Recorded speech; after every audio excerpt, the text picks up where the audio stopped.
Alors, le cycle menstruel, qu'est-ce que c'est exactement? Imaginez l'utérus, cet organe incroyable où un futur bébé peut grandir, comme une chambre que l'on prépare pour un invite très spécial. Chaque mois, le corps de la femme et de quelques autres femelles mammifères prépare cette chambre avec soin. Il fabrique une sorte de matelas douillet et riche en nutriments sur la paroi de l'utérus. Cette paroi, on l'appelle l'endomètre. Elle s'épaissit, se gorge de sang et se charge de nutriments pour accueillir un ovule féconde. C'est un véritable nid douillet qui attend son occupant. Cette préparation est contrôlée par des messagers chimiques appelés hormones. Elles donnent le signal de deux parts et travaillent en équipe, dans un ballet parfaitement synchronisé. Au milieu du cycle, un ovule est libéré par l'ovaire, l'ovulation. Il entame son voyage en espérant rencontrer un spermatozoïde. Si la rencontre a lieu et que l'ovule est féconde, il s'installe dans le nid de l'utérus et une grossesse commence. Le cycle est mis en pause pour 9 mois. On pourrait penser que, puisque c'est un mécanisme lié à la reproduction, toutes les femelles mammifères ont des règles. Eh bien, pas du tout. C'est même une véritable rareté dans le règne animal. En réalité, le cycle menstruel avec des saignements visibles, comme chez la femme, est un phénomène très peu répandu. Il concerne principalement un groupe de mammifères bien précis. Les primates dits de l'Ancien Monde. Afrique, Asie, les chimpanzés, les gorilles, les babouins, ainsi que les humains, bien sûr. Chez ces espèces, la préparation et l'élimination de la paroi utérine sont très similaires à ce que nous connaissons. Mais attention, même chez les primates, tout le monde n'est pas logé à la même enseigne. Les primates dits du Nouveau Monde, les petits singes capucins, les ouistitis, Amérique du Sud. Ils n'ont généralement pas de menstruation visible, leur cycle est différent, plus discret. En dehors des primates, le club des animaux ayant des règles est extrêmement ferme. On ne trouve ce phénomène que chez une poignée d'autres espèces. C'est une véritable curiosité de la nature qui intrigue beaucoup les scientifiques.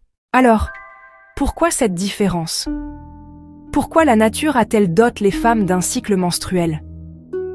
Les femmes, les grands singes, quelques autres, alors que la quasi-totalité des autres mammifères s'en passe très bien? Les scientifiques ont plusieurs idées, mais l'une des théories les plus intéressantes concerne la manière dont l'embryon s'installe dans l'utérus. Chez les espèces qui ont des règles, comme les humains, l'embryon est considéré comme très agressif. Dès qu'il arrive dans l'utérus, il cherche à s'implanter profondément dans la paroi, creusant son chemin pour se connecter directement au vaisseau sanguin de la mère.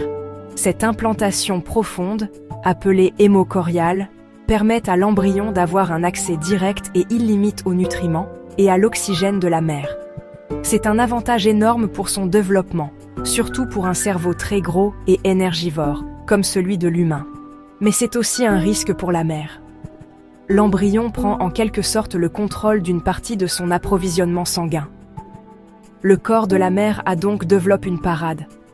Un endomètre très épais et robuste qui agit comme une sorte de filtre ou de zone tampon pour contrôler cette implantation agressive. Cet endomètre superprotecteur demande énormément d'énergie à construire et à maintenir. Il doit être parfait. Si aucune grossesse ne survient, le conserver serait un gaspillage de ressources considérable. Il est donc plus économique, d'un point de vue énergétique, de s'en débarrasser complètement et d'en reconstruire un tout neuf au cycle suivant. Les menstruations seraient donc le prix à payer pour avoir cet endomètre très spécialisé. C'est un compromis évolutif. Chez la plupart des autres mammifères, vaches, juments, l'embryon est beaucoup moins agressif. Il ne s'implante pas aussi profondément. Il se pose plus en surface de la paroi utérine et les échanges avec la mère sont moins directs. Plongeons un peu plus dans le détail de ces quelques animaux qui partagent avec nous le secret des menstruations. Chez les chimpanzés, nos plus proches cousins, le cycle menstruel dure environ 35 jours, soit un peu plus longtemps que chez la femme. Les saignements sont bien présents, mais souvent moins abondants. C'est un signe extérieur qui, comme chez les humains, indique que la femelle n'est pas gestante et qu'un nouveau cycle de fertilité commence. Cependant, une autre manifestation est beaucoup plus visible chez eux, le gonflement de leur région anogénitale qui devient rose vif et très proéminente au moment de l'ovulation pour attirer les mâles. Chez les chauves-souris, la situation est fascinante.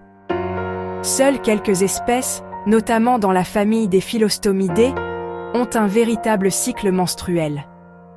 Des études ont montré que leur utérus subit des changements cycliques très similaires à ceux de l'utérus humain, avec un épaississement important de l'endomètre, puis sa dégradation et son expulsion s'il n'y a pas de fécondation.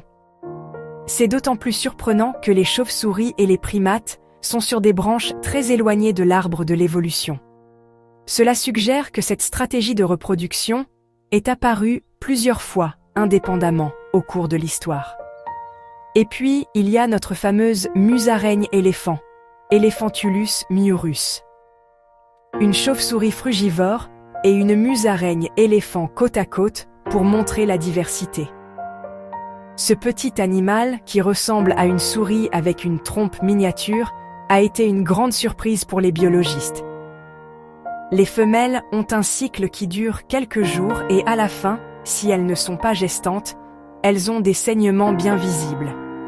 L'étude de leur cycle a confirmé que, comme chez les humains, leur endomètre se prépare activement pour une implantation profonde de l'embryon.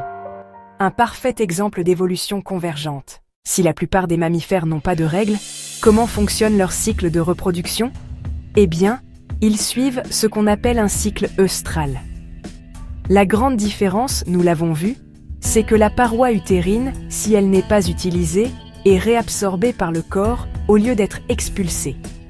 C'est un processus interne et invisible. Mais ce n'est pas la seule différence, loin de là. L'autre point crucial, c'est que la femelle n'est sexuellement réceptive que pendant une période très courte et bien définie de son cycle. On appelle cette période l'œstrus, ou plus communément les chaleurs. Pensez à une chienne. Pensez à une chatte. Elle change de comportement. Elle émet des odeurs particulières. Elle vocalise. Tout son être est tourné vers la recherche d'un partenaire. C'est un signal très clair envoyé au mâle des environs. Je suis prête pour la reproduction. C'est maintenant ou jamais. Une fois cette courte période de chaleur passée, même si un mâle se présente, elle le repoussera. La sexualité est donc strictement limitée à la période de fertilité maximale. C'est une stratégie très efficace pour ne pas perdre d'énergie et pour maximiser les chances de fécondation au bon moment. Cette stratégie a un avantage majeur en termes de survie dans la nature. Un saignement visible, comme les règles, peut être dangereux. L'odeur du sang peut attirer les prédateurs.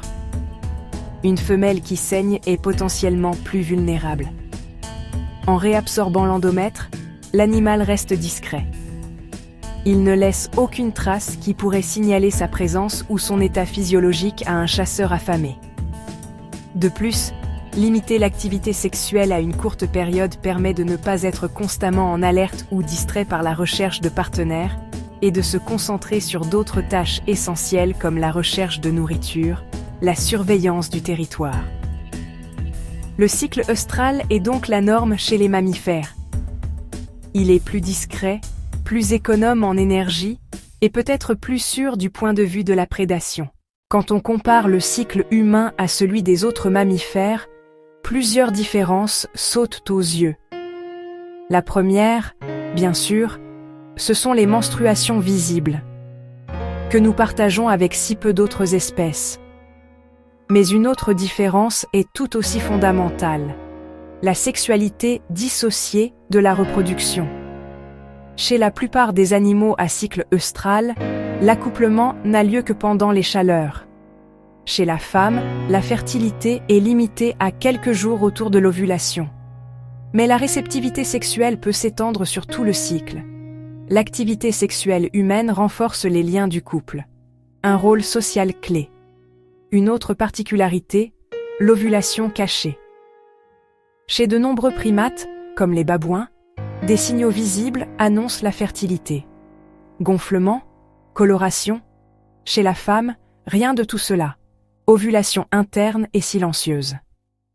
Sans outils modernes, ni la femme ni son partenaire ne peuvent savoir exactement quand elle a lieu. Certains chercheurs pensent que cela a favorisé la formation de couples stables et l'implication paternelle. Enfin, la durée régulière du cycle humain, environ 28 jours en moyenne. D'autres mammifères sont fertiles seulement à certaines saisons. L'humain peut se reproduire toute l'année. Toutes ces particularités font du cycle menstruel humain un objet d'étude fascinant pour notre histoire évolutive. Le monde animal est un festival de diversité et les cycles de reproduction ne font pas exception. Chaque espèce a développé la stratégie la mieux adaptée à son environnement et à son mode de vie. Prenons l'exemple de l'éléphante. Son cycle œstral est l'un des plus longs du règne animal, durant environ 16 semaines. Et pendant ce long cycle, il y a 2 pics de fertilité, chose très rare. Sa gestation dure près de 2 ans, un record chez les mammifères terrestres. Tout est démesuré, à l'image de cet animal majestueux. La nature prend son temps pour fabriquer un être aussi complexe. Changeons complètement d'échelle et regardons la souris. Son cycle est ultra rapide, il ne dure que 4 à 5 jours. Et si elle ne s'accouple pas, elle est de nouveau en chaleur quelques jours plus tard. Sa stratégie est celle de la reproduction rapide et massive. Une souris peut avoir de nombreuses portées par an, avec plusieurs petits à chaque fois. C'est une réponse à une espérance de vie courte et à une forte pression de prédation. En se reproduisant très vite, l'espèce assure sa survie. C'est une stratégie de quantité plutôt que de qualité, comparée à l'éléphant. Certains animaux ont même des capacités encore plus étonnantes. C'est le cas de certains kangourous. Un petit déjà grand qui tète à l'extérieur, un autre tout petit dans sa poche marsupiale, un embryon en pose dans son utérus. Ce phénomène s'appelle la diapause embryonnaire. Le développement de l'embryon est mis en attente tant que les conditions ne sont pas optimales ou que le petit précédent n'a pas quitté la poche. Cela permet à la femelle de gérer ses grossesses en fonction des ressources disponibles. Une adaptation incroyable aux conditions parfois difficiles de l'Australie. Enfin, il y a les animaux dont la reproduction est strictement saisonnière, déclenchée par la durée du jour. Accouplement à l'automne, naissance au printemps, quand l'herbe est abondante et les températures plus douces, les meilleures chances de survie. La diversité des cycles de reproduction chez les mammifères est une magnifique illustration de la puissance de l'adaptation évolutive. Il n'y a pas une seule bonne façon de se reproduire, mais une multitude de solutions qui ont fait leurs preuves dans des contextes très différents. La stratégie adoptée par une espèce dépend de nombreux facteurs. Sa taille, son espérance de vie, son régime alimentaire, le climat dans lequel elle vit, la présence de prédateurs. Chaque cycle est une réponse sur mesure à un ensemble de contraintes et d'opportunités environnementales. Prenons l'exemple de la prédation. Pour une espèce proie comme le zèbre ou le gnou, il est avantageux que toutes les femelles soient fertiles à peu près en même temps. Cela conduit à des naissances synchronisées. Des milliers de petits naissent sur une période très courte. Les prédateurs, comme les lions ou les hyènes, sont certes comblés, mais ils ne peuvent pas manger tous les nouveau-nés. C'est la dilution du risque. En naissant en grand nombre en même temps, chaque petit a individuellement une meilleure chance de survivre aux premiers jours critiques. Le cycle œstral de ces espèces est donc souvent synchronisé par des signaux environnementaux. À l'inverse, pour un prédateur solitaire comme le léopard, il n'y a aucun avantage à synchroniser les naissances. La femelle élève seule ses petits. Avoir un cycle qui peut se déclencher à n'importe quel moment de l'année lui donne plus de flexibilité. Elle peut se reproduire quand son état physique est bon et que son territoire est riche en proies. Le cycle menstruel des humains, qui permet une reproduction tout au long de l'année, s'inscrit aussi dans cette logique d'espèces affranchies des contraintes saisonnières strictes. Pour conclure cette exploration, retenons que le cycle menstruel, avec ses saignements visibles, est loin d'être la norme dans le monde des mammifères. C'est au contraire une exception, une curiosité partagée par les humains, quelques grands singes, une poignée de chauves-souris, la surprenante musaraigne éléphant.